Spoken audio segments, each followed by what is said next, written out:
سلام، كيفكم؟ معي معلم ابو شربيت، شو اخبارك؟ حبيب القلب. تحياتي. بس بدنا نعرف شو الفرق بين الحديد الاسود وحديد كالفانايز.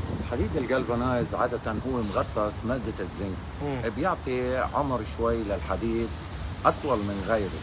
وفي عنا أنواع طبعا، في بتختلف حسب سماكة كم ميكرون في لسماكة الزنك.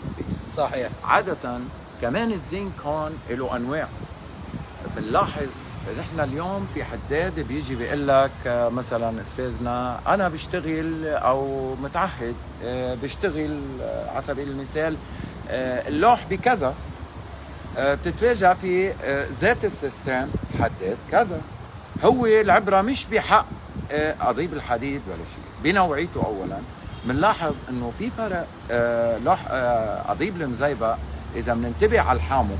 يعني بالملخص ملخص الكالفانايز هو بيتغطس نوعين، يا نعم. بارد يا حامي. نعم. لو بتغطس بالحامي في سمكات، صح؟ في سمكات. خلينا غير هيك في مدة التنشيف، وغير هيك شو في بعد؟ في الحام تبع القضيب اذا بتلاحظ في زيح، في زيح عادة. في زيح، يا اما بيكون هذا الحام اسود او الحام مزيبق. المزيبق اغلى من الاسود بشوي يعني. فهمت عليك، فهمت عليك.